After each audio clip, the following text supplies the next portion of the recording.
তো আসসালামু আলাইকুম গাইস, সবাই কেমন আছে বলো। তো আজকে ব্লগটা শুরু হলো আমাদের গ্রাম থেকে। আজ যাবো মাঠ যাবো, ধানের ভেড়ে বীজ দেবো। তো চলো মাঠে গিয়ে দেখা হচ্ছে তোমার সাথে। সবাই ভালো থাকো আর ভালো থাকবে। তো ফাইনালি আমি চলে এসেছি মাঠে এখন। তো দেখতে পাচ্ছ মানে আমাদের গ্রামের আবহাওয়া একদম, জমিতে সব ধান, চারিদিকে পুরো ধান আর ধান, সব দিকে একদম পুরো নীল হয়ে গেছে মাঠটা। তো বলো কেমন লাগছে ধানের জমিগুলো দেখে। আর গ্রামের আবহাওয়া মানে সেই খুব ভালো, একদম সেই লেভেলের আবহাওয়া। তো আজকে আমি মাঠ যাবো, আর মাঠে আমাদের কাম আছে, মাঠে জমিতে বীজ দেবো, ধানের জমিতে। তোমাদেরকে দেখাবো ভিডিও বীজ দেওয়া।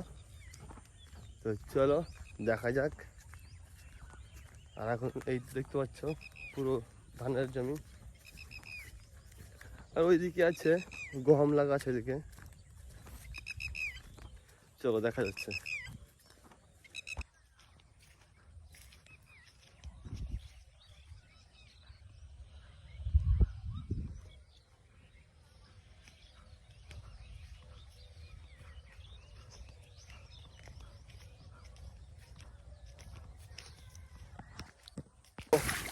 ফাইনালি আমি এখন বীজ দিচ্ছি, দেখো।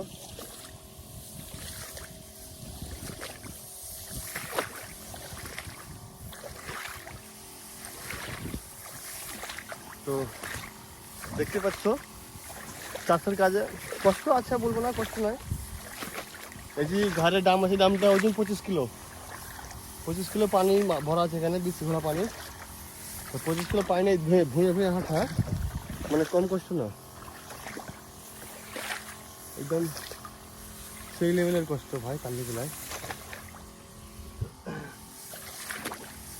দেখো, দাঁড়া তোমার দেখাচ্ছে ভালো করে। এই দেখো